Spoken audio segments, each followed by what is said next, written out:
Hello everyone, welcome back to the session of Class 9 Mathematics, and I am your Anupa Maxpol.1.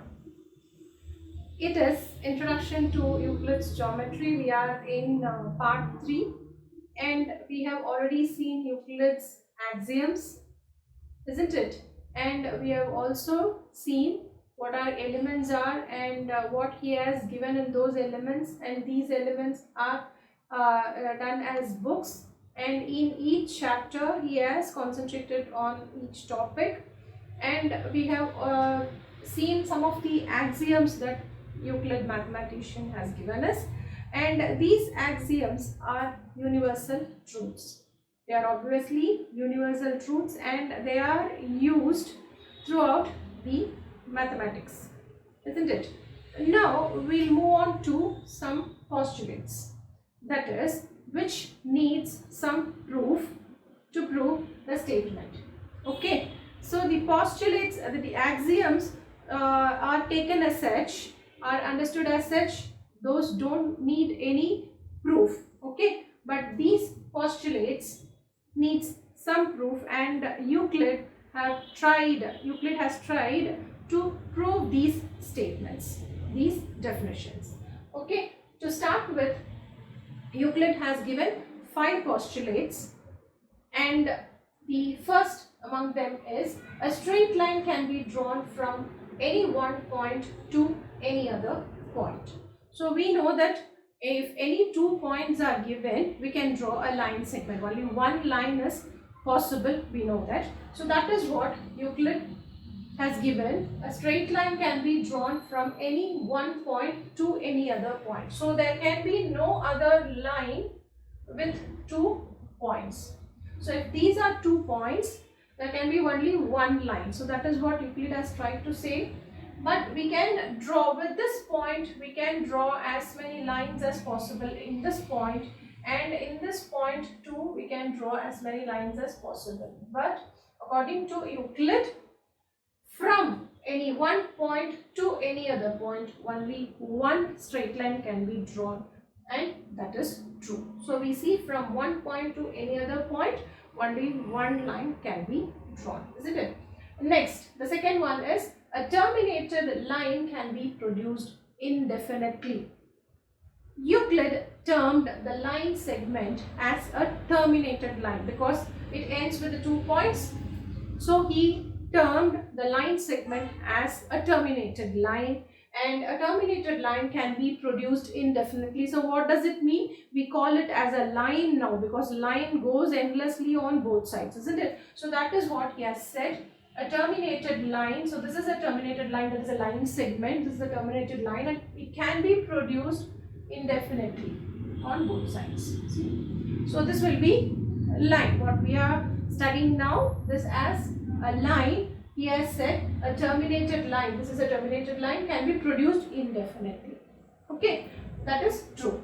Now circle can be drawn with any center and radius. So a circle can be drawn with any center and radius after defining the terminated line or the line segment, because radius is a line segment with some measurement, isn't it, with a standard measurement to it. So with any center and radius we can draw a circle, isn't it? That is possible with various center, with any center, wherever you have center. See, with this center and any radius I can draw even a circle. Sorry, I can draw a circle, isn't it, after the scale. So with various centers and radius I can draw circles. See, with this as center and this to be the radius I can draw. So with any center and radius I can draw a circle. A circle can be drawn with any center and radius. The next postulate is all right angles are equal to one another. So what does it mean? What is a right angle? An angle with 90 degrees is called a right angle, isn't it? So what do you mean by all right angles are equal to one another? Right angle means it's a 90 degree. Yes, it is. But what do you mean by all right angles are equal to one another? So it means irrespective of the size of the angle, size of the arms and the orientation. Orientation means it can be tilted anyway. See, this is a right angle, okay, 90 degrees. This is a right angle. It can be like this too. This is a right angle and it can be like this too. It's a right angle, isn't it? And it can be like this too. This is also a right angle.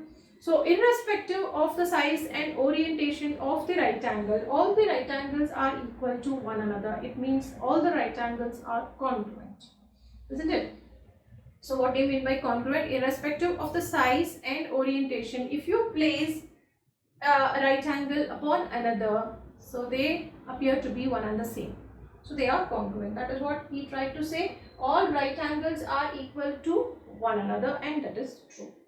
And now coming to the fifth postulate. Actually, fifth postulate is a very important postulate, and it's a very complex postulate too, because there are many versions, equivalent versions similar to the fifth postulate which Euclid has given.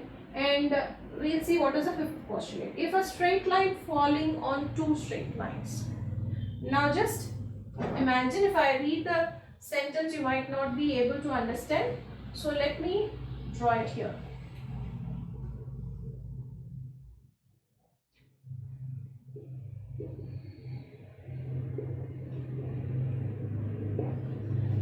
See, there are two straight lines. If a straight line falling on two straight lines makes interior angles on the same side of it taken. See, now I shall draw you.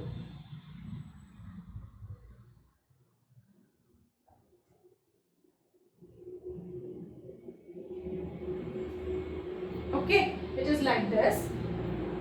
Okay, you understand? If a straight line falling on two straight lines. So this is the falling straight line on two straight lines. Okay, makes interior angles on the same side. So what do you mean by interior angles? What do you mean by interior angles? See, so these are the angles made by the line, made by the falling line with a straight line. So these are some of the angles. See, these are the angles made by the falling line on the straight lines. Do you understand? And now, what does it mean by interior angles? Interior angles are within this region. See, the angles within the two straight lines on the same side. Let us take 1 and 2. So 1 and 2, just to for you to understand, I am identifying the angles what he has stated. The interior angles on the same side. So the interior angles on the same side of it taken together. Taken together. What do you mean by taken together? That is angle 1 plus angle 2. Okay. Taken together less than two right angles. That is 180 degree. Less than two right angles. Two right angles nothing but 180 degrees. So if it is less than 180 degree, that is if it is less than two right angles, then the two straight lines. Then there's two straight lines. This is a falling line and these are the two straight lines. Then the two straight lines, if produced indefinitely, if they are produced indefinitely, what happens? See, those two angles, the sum of those two angles is less than 180. You should understand, they are less than 180. And if they are produced indefinitely, meet on that side. Meet on that side. Which side they meet on? See, if they are produced indefinitely this side, okay, they meet on that side. Which side? They meet on that side on which sum of the angles is less than two right angles. The side on which the sum of the angles is less than two right angles. So where we have taken the sum of angles to be less than two right angles, it is less than 180 degree, this side. So the same side, if the lines are extended or produced indefinitely, they meet somewhere. Okay, they are sure to meet. So this is what Euclid has stated in his fifth postulate. I'll repeat again. See, there are two straight lines. Okay, so let me take these two straight lines as L and M and the falling line as P. Okay, so two lines L and M, and a falling line P on it. So it makes angles, isn't it? So the P makes angles with L and M. I've shown you what are the angles it has made with the lines L and M. Now we are concerned only about the interior angles on the same side. So what do you mean by interior angles? See, these two are interior angles within the lines to L and M. So they are interior angles on the same side. So one side, to one side I am taking the interior angles, and if the sum of these two interior angles is less than 180 degree. So if it is less than 180 degree, if the sum is less than 180 degree, it's not going, see if this is, if the sum is more than 180, let us take it as more than 180 degrees. If it is more than 180 degrees, what happens? See, this is angle 1 and this is angle 2. This has to be, if it is produced, it has to be it has to go like this. See, this will go like this and M somewhere else, but it doesn't meet each other if it is greater than 180. But if it is less than 180 degree, what happens is L and M converge and they meet somewhere together. So let us take like this. See, you have lines like this. If I say this is 70 degrees and this is 60 degrees, see, these two are 70 plus 60 is 130 degrees. If I extend this, if I extend these lines, see what happens? It converges somewhere and it meets at a point, isn't it? So the sum of two angles should be less than 180 degrees for the lines to meet somewhere. Okay, if it is more than 180, let us see if it is more than 180, what happens?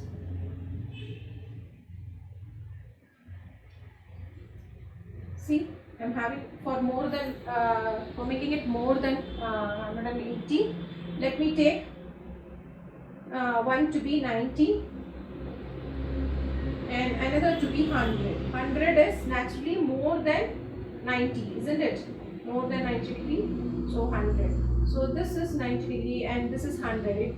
It moves apart. It doesn't converge anywhere. You understand what I mean to say? This is 190 more than 180 this is. So see, they move apart. They don't seem to converge at any point. But if the sum is less than 180 degree, it definitely meets at some point when these lines are produced. Indefinitely somewhere they will meet. Okay, so what does it mean if the angle, the sum of interior angles is less than 180? The two lines are sure to meet. So if we don't want them to meet, if the two lines are not to meet each other, then what should be the condition? Exactly the opposite. The sum of the angles should not be less than 180 degrees. Either it should be equal to 180 degrees or it should be greater than 180 degrees. So the fifth postulate states that if a straight line falling on two straight lines makes interior angles on the same side of it taken together less than two right angles, that is 180 degree, then the two straight lines, if produced indefinitely, meet on that side on which the sum of angles is less than two right angles. So that is what he has stated, and this fifth postulate is a little bit complex postulate than the other ones. Those are simple ones, and this led to equivalent versions. The fifth postulate's equivalent versions are many, but one of them to state is the Playfair's axioms. So we'll see what does that axiom has to say for us.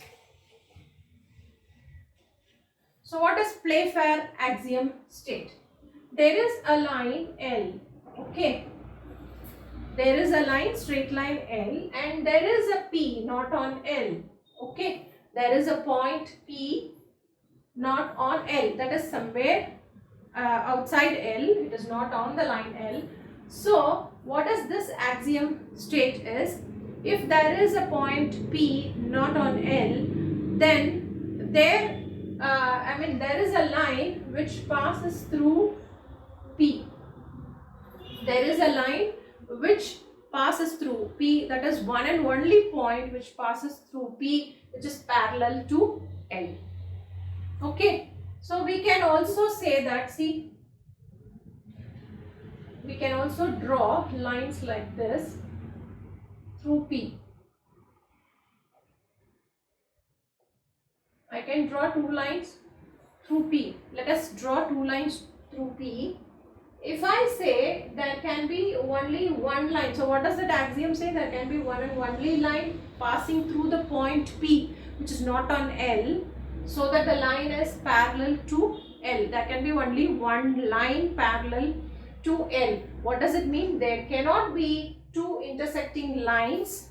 There cannot be more than one in the two intersecting lines which is parallel to the given line L when it passes through a point P which is not on L. Seems to be confusing, but do understand what I say. See, there is a line L here and there is a point P which is not on L. Okay, so what does the Playfair axiom state is there can be only one line through P which is parallel to L. So if at all we have many intersecting lines through P, so let us imagine we have many. Let us not imagine there can be many lines, isn't it? Through a point P there are infinitely many lines. So if there are intersecting lines through P, not all the lines, not more than one line, or not all the lines through P are parallel to L. There can be only one line which is parallel to P. See, there can be only one line which is parallel to the same line. Okay, there can't be more than one line, or there can't be two intersecting lines which are parallel to the same line. If I take one line, it can be parallel to only one line. Okay, not more than that. Do you understand? When intersecting lines are given, in these intersecting lines, only one line will be parallel to L, not more than one line. See, these lines are not parallel to L, only this line is parallel to L. So that is according to Playfair's axiom. So this postulate, fifth postulate, is an important postulate of Euclid, which led to the theory of parallel lines. Okay, so this defined parallel lines, and these are some of the Euclid's postulates we have learned today, we have studied or gone through today. So what are they? To summarize, a straight line can be drawn from any one point to any other point, and that is nothing but a line segment we have studied, and that is true. A terminated line can be produced indefinitely, that is nothing but a line which goes endlessly on both directions, and Euclid termed terminated line, that is what we call line segment, he called it as a terminated line because it ends at 2 points. Next, a circle can be drawn with any center and radius, we know, and all right angles are equal to one another. That means all right angles are congruent. And the fifth postulate is, if there are two straight lines and a falling straight line, then the interior angles, the sum of interior angles on the same side, if the angles together make an angle less than 180 degree, then the lines are produced, if the lines are produced indefinitely on the same side where the angles together, interior angles together is less than 180, then the lines meet at some point. Okay, so that was this fifth postulate which led to the theory of parallel lines, and one of the axioms equivalent to the fifth postulate is Playfair's axiom. So in this class we stop with this. We stop with postulates, Euclid's postulates, and in the next class we'll see some more length axioms, measurement axioms, and some examples. We'll see some examples to know to understand much better about Euclid's axioms and postulates. Okay, so until then, it's bye from Anu from MathSchool.1. Thank you.